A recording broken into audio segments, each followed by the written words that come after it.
오늘은 데살로니가전서 4장 13절에서 18절을 본문으로 몸의 부활을 믿습니다라는 제목의 설교를 여러분과 나누고 성찬식을 하도록 하겠습니다.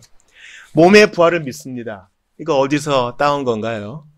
우리가 그렇죠. 매주 고백하는 사도신경에 있습니다. 사도신경은 이렇게 구로 나누어져 있어서 우리가 헷갈릴 수 있는데, 나는 거룩한 공교회를 믿습니다. 나는 성도들의 교제를 믿습니다. 각각 문장으로 따로 풀었을 수 있어요. 나는 몸이 다시 사는 것을 믿습니다. 이거는 우리가 매주일 반복하는 고백인데 그것을 진지하게 받아들여야 할 필요가 있습니다. 여러분, 나는 영이 다시 사는 것을 믿습니다. 나는 영혼의 부활을 믿습니다. 이렇게 얘기 안 해요. 우리의 신앙 고백은 이 몸이 다시 사는 것을 믿습니다. 그래요. 영혼은 여러분 불멸이에요. 하나님이 우리에게 주신 영혼은 불멸하다고요. 그리고 엄밀하게 말하면 모든 사람이 다 부활해요.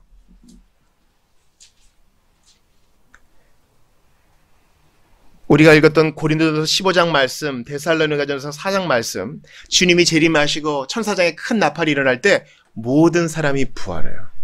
몸을 입어요. 그런데 신자는 생명의 부활로, 그리스도를 부인하는 자는 심판의 부활로 나올 뿐 모든 육신은 부활합니다. 새 몸을 입어요. 그러나 그 몸으로 영생을 누리느냐, 그 몸으로 심판을 받느냐는 오늘 우리의 결정, 오늘 우리의 결단, 오늘 우리가 그리스도를 의지하는 데 달려 있습니다. 교리적으로는 이러합니다. 신자가 주님 재림하시기 전에 운명을 하면 그 즉시 중간 과정을 거치지 아니하고, 제가 지금 중간 과정을 거치지 아니한다는 말은 연옥이 없다는 뜻이에요. 퍼거터리, 정화되는 곳이 없어요. 그 즉시 낙원에서 안식합니다. 예수님이 십자가에 달렸으나 그 자리에서 믿은 강도에게 뭐라 그러셔요? 네가 오늘 나와 함께 낙원에 있으리라 하셨죠. 너 믿었구나?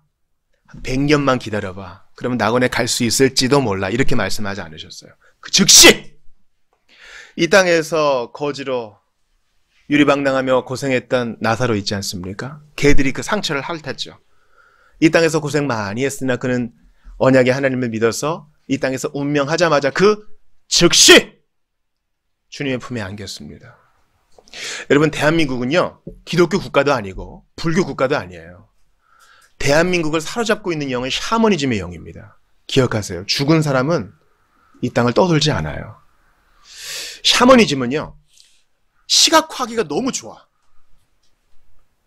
그래서 영화와 미디어에서 많이 다루는 것입니다.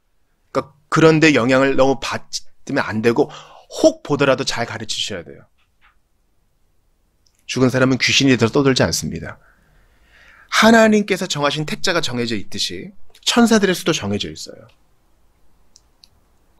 심판받을 천사들의 수, 귀신들의 수가 정해져 있어요. 사람이 죽어 귀신이 되는 것이 아닙니다. 신자는 오늘 본문에 그리스도 안에서 자는 자라 그랬죠. 13절 한번 보세요. 형제들아, 자는 자들에 관하여라. 이 자는 자가 죽은 자를 말하는 거예요. 고린도 교회에도 성찬을 함부로 대했다가 자는 자들이 많다 그랬죠. 하나님이 데려가신 거예요. 14절에도 예수 안에서 자는 자들이라 그랬죠. 죽은 자들을 말해요. 재림 전에 죽은 자들은 운명 즉시 낙원에 안깁니다. 낙원에 갑니다. 그리고 오늘 본문에 나온 것처럼 주님이 재림하실 때 주님이 그들을 데리고 오십니다. 15절 같이 읽어볼까요? 시작. 우리가 주의 말씀으로 너희에게 이것을 말하노니 주께서 강림하실 때까지 우리 살아남아 있는 자도 자는 자보다 결코 앞서지 못하리라. 예, 그들이 먼저 몸을 입고 그 다음에 우리입니다. 이 땅에 자고 있는 자들, 그리고 우리입니다. 그리고 17절에 보면 그들과 함께 우리가 공중에서, 구름 속에서 주님을 영접하게 된다. 그래서 끌어올려진다. 이걸 휴거라고 표현하시는 분이 있는데 그걸 한자로 표현한 것일 뿐 다를 바가 없습니다. 그러니까 두 가지 중 하나예요. 우리가 살아있는 동안 주님이 재림하시든지, 아니면 재림 전에 우리가 낙원에 먼저 가서 재림의 때를 기다리든지. 우리는 몸의 부활을 믿습니다.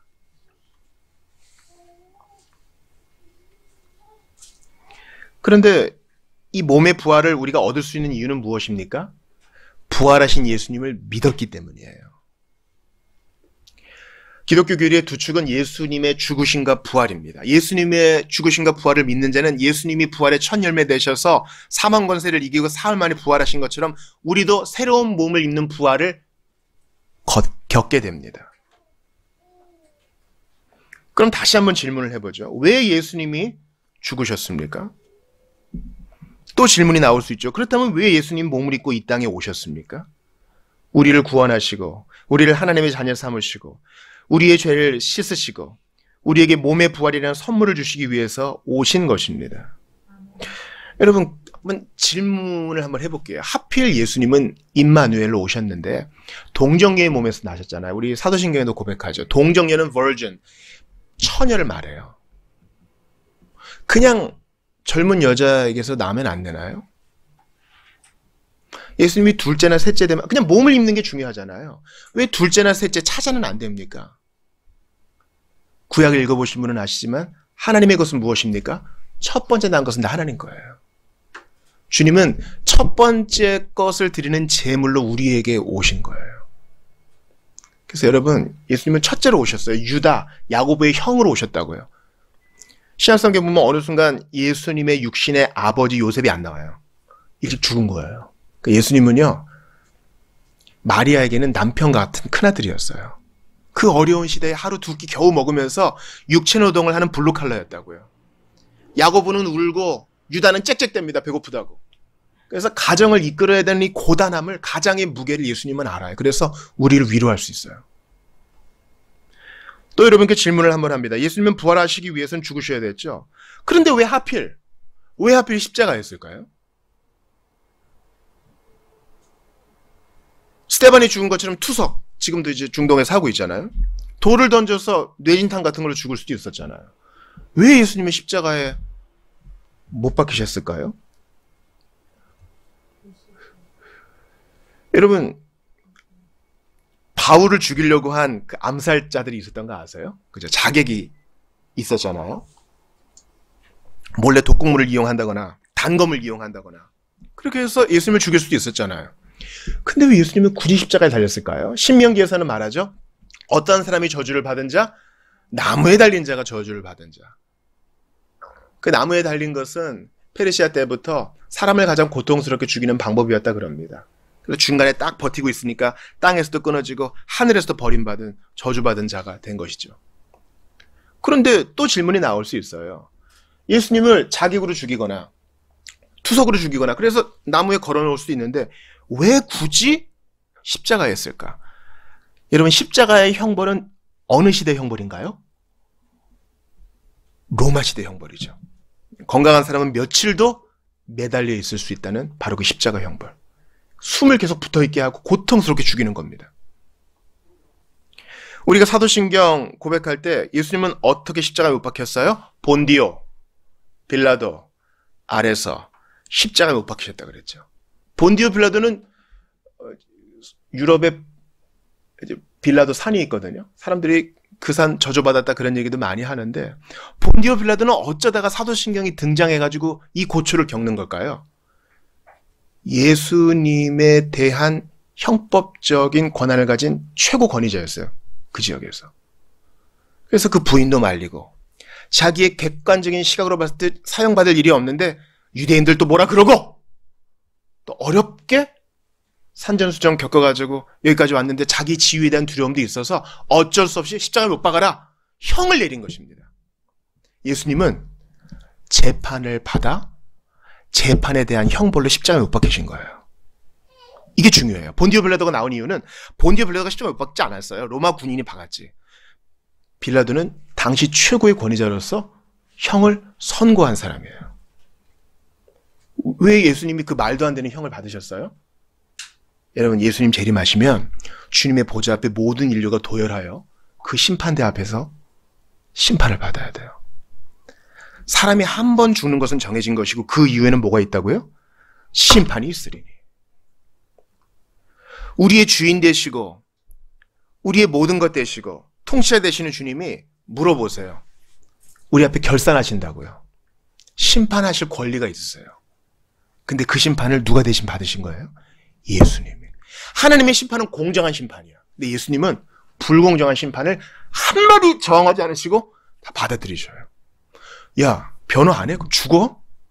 묵묵부답으로 그 심판의 잔을 받으세요. 왜요? 우리가 받을 심판을 대신 받으시려는 거예요. 그러니까 예수님의 나심과 사심과 죽으심과 부활은 다 우리를 위한 거예요. 우리를 위한 거라고요.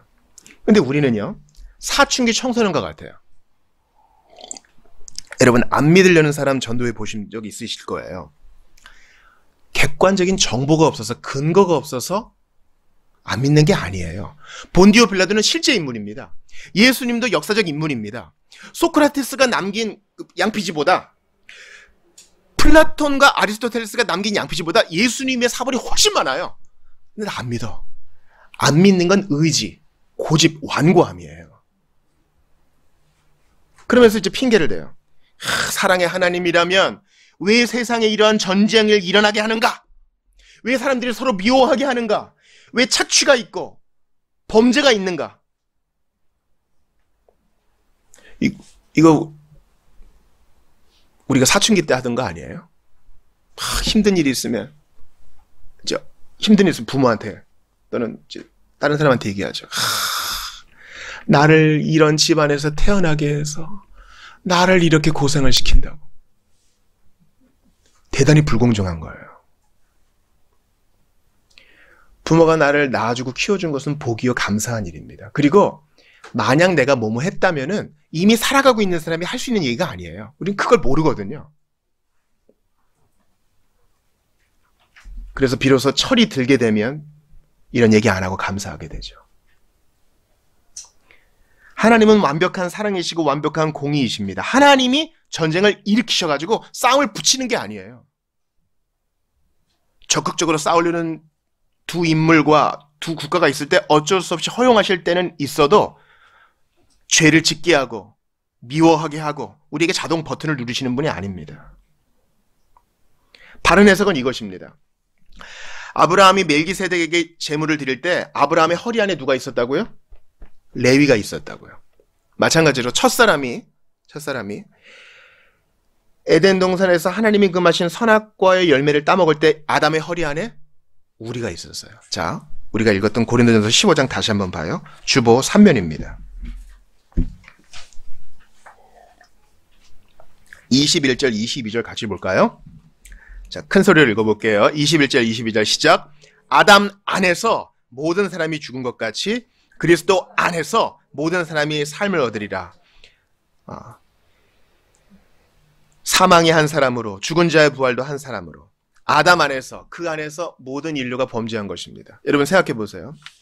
한일합방 때 우리나라의 황제가 서명했습니다. 우리가 한 게 아니죠.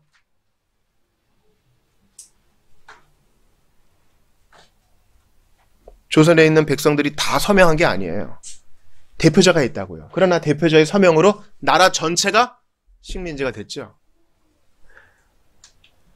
지금 월드컵 예선하고 있는데요. 축구팀이 이기면 어떡합니까? 저 필드 위에서 뛴 11명이 승리했습니다. 그렇게 얘기 안 해요. 여러분, 대한민국이 승리했습니다. 이렇게 얘기해요. 왜냐하면 그들이 대표이기 때문에. 그러므로 대표인 아담의 타락은 우리 모두의 타락이요. 우리의 대표이신 그리스도의 부활은 믿고 승리한, 믿고 의지한 우리 모두의 부활입니다.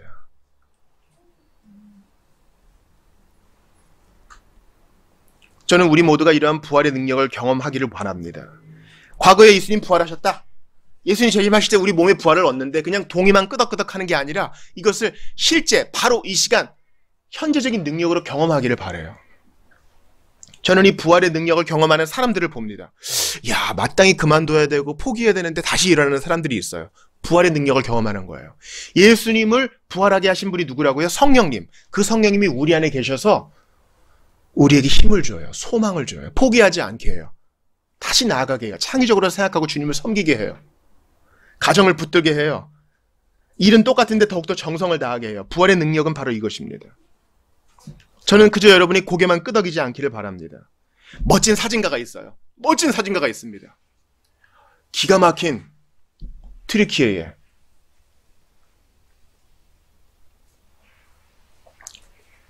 열기구를 타고 난 다음에 석양을 딱 봅니다. 자기가 갖고 있는 수백만 원짜리 DSLR로 탁 찍으려고 그래요. 근데 아쉬워. 그래서 집에 있는 가족에게 전화합니다. 뭐라 그래요? 야, 지금 풍경이 너무 예쁘고 석양이 너무 예쁜데 카메라에 안 담겨. 이런 얘기를 해요.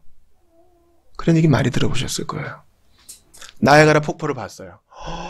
압도당해요. 비디오, 고프로를 다 켰어요. 고프로는 그걸 못 담아요. 액션캠은 그걸 못 담아요. 집에 연락해요. 나야가라 폭포가 너무 좋은데 카메라에, 비디오에 안 담겨. 멋진 오케스트라 공연을 갔어요. 근데 그거를 KBS에서 생방송 해준다 이거죠? 너 그거 보고 있니? 아유, 현장에서 들어야 되는데. 마이크에 다 안 담겨. 이런 얘기를 해요. 직접 보고 경험한 사람은 안타까운 거예요. 여러분들께서 부활에 대한, 부활의 능력이 바로 내 안에 있다는 사실에 대한 소문만 듣는 것이 아니라 그것을 경험해 보실 수 있기를 바랍니다. 야, 내가 종로구에 하루만 할머니가 하는 밥집에 갔는데 인테리어도 엉망이야. 좁고 막 옆 사람이랑 엉덩이도 막 붙어. 근데 진짜 맛있어. 어렸을 때 우리가 먹던 그 맛 있잖아. 뭐 표현 못하겠어. 그냥 대충 한 것 같은데 한번 와서 먹어봐. 여러분들이 이 부활의 능력을 경험해 보실 수 있기를 바랍니다. 그러려면 청해야 돼요. 주 예수님, 예수님을 그 무덤에서 일으키신 성령께서 믿고 의지하는 내 안에 계신 줄 믿습니다. 저한테 그 능력을 주세요. 맛보게 해주세요. 경험하게 해주세요. 체험하게 해주세요. 우리는 이론주의자, 이중주의자가 될 수 없어요. 신앙생활 따로, 현실의 세상 생활이 따로가 아닙니다. 바로 그 능력으로 우리의 똑같은 삶에 들어가, 평범한 그 삶에 들어가 주님께 요청할 때 주께서 우리에게 은혜를 주십니다. 그래서 믿지 못하는 우리를 위해서 주님은 말씀을 주세요. 여러분, 시간이 없지만 성경을 두 군데만 찾겠어요. 창세기 45장이에요. 부활의 능력을 여러분이 경험하기를 원합니다. 우리 모두가 경험하기를 바랍니다. 그러려면은 믿지 못하는 우리가 먼저 들어야 되고 그 다음에 봐야 됩니다. 창세기 45장입니다.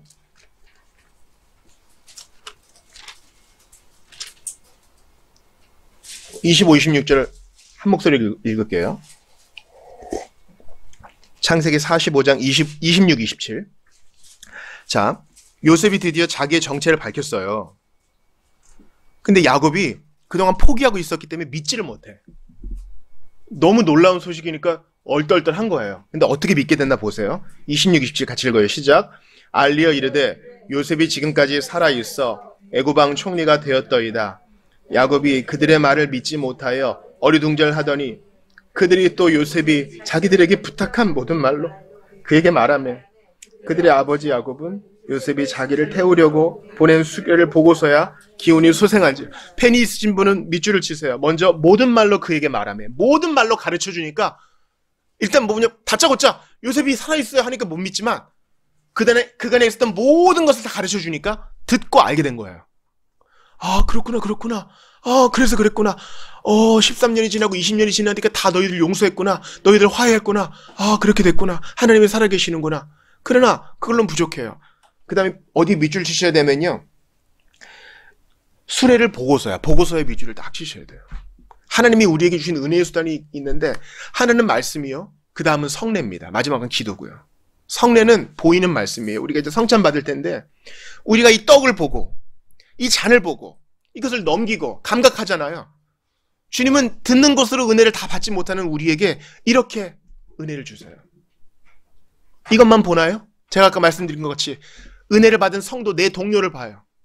포기하지 않고 부활의 능력으로 일어나서 다시 앞으로 나아가는 우리 형제자매를 보고 은혜를 받게 하세요. 자, 야곱이 어떻게 믿게 됐다고요? 모든 말을 듣고 보고 나서야 믿었어요. 부활의 능력을 잘 경험하지 못하고 믿지 못하는 우리에게 주님은 말씀을 들려주시고 오늘 이 성찬을 보여주셔요.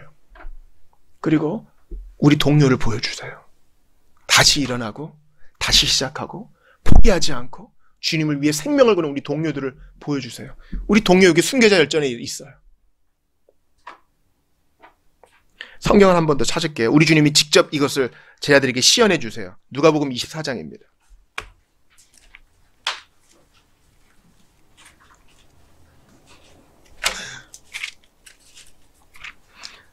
우리 이거 보고 성찰할 텐데요. 누가복음 24장 36절입니다.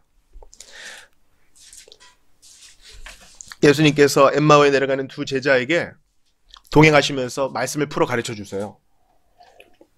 근데 희한하죠?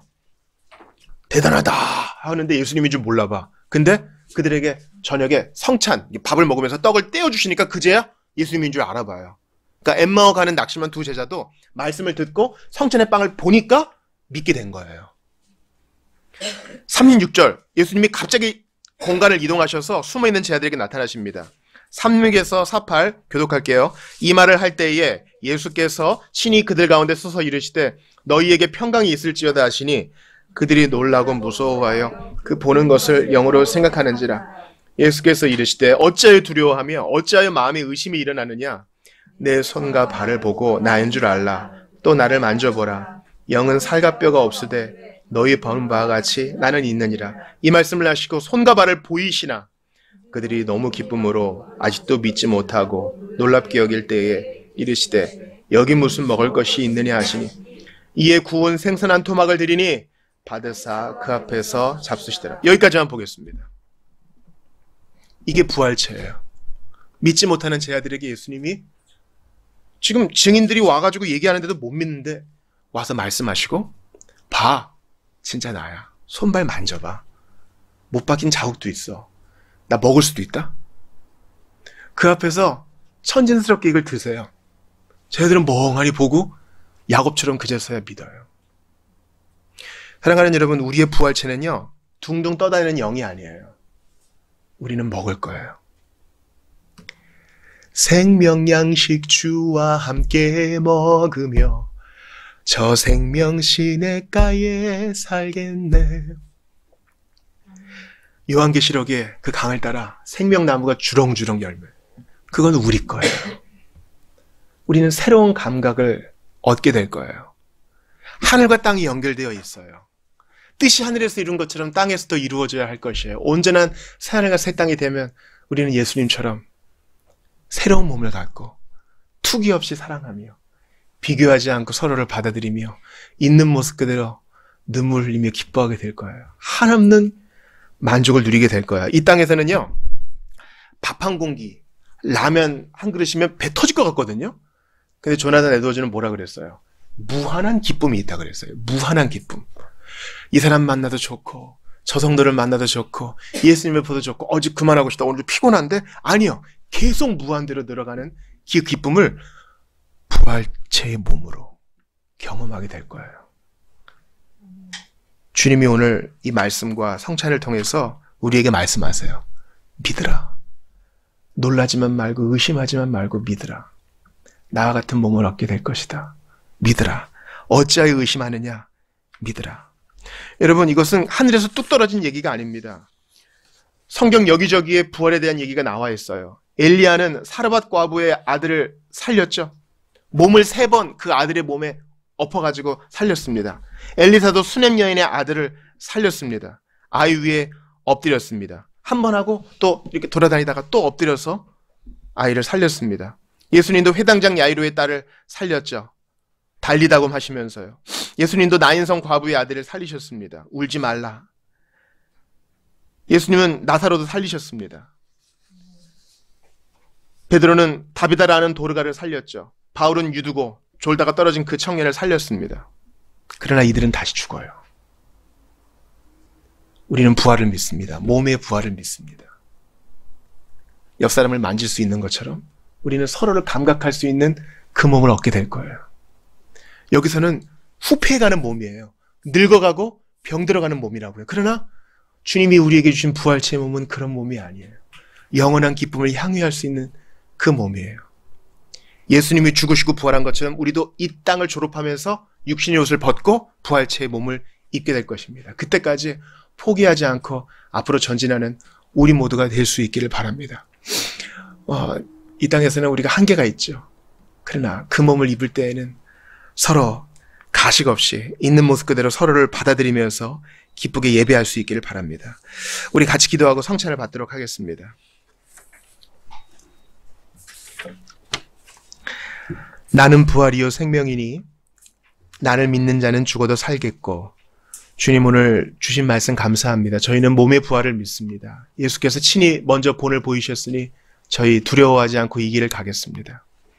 하나님, 지금 몸을 입고 있는 저희는 후패하여서 병들고 늙어가며 갈등을 겪으며 한숨을 짓습니다. 그러나 예수께서 부활의 첫 열매가 되셔서 우리에게 소망을 주시니 감사합니다. 이 좋은 것이 앞에 있는데 저희 잘 믿지 못할 때가 많습니다. 야곱처럼 제자들처럼 의심할 때 많습니다. 그럴 때 주님이 말씀을 들려주시고 야곱에게 수레를 보여준 것처럼 예수님이 그 앞에서 만져보라고 해주신 것처럼 우리에게 보여주시고 감각으로 알려주시니 저희 이 성찬을 기쁘게 받겠습니다. 주님, 부활의 증인으로서 힘있게 살아가는 저희가 될 수 있도록 도와주시고 예수 그리스도의 죽으심과 부활을 믿고 의지하는데 한치도 물러나지 않도록 도와주시옵소서. 한숨 짓고 있는 주님, 우리의 현실이 있습니다. 부활의 능력으로 이겨낼 수 있도록 새 힘을 공급하여 주옵소서. 주 예수 그리스도의 이름으로 기도드리옵나이다. 아멘.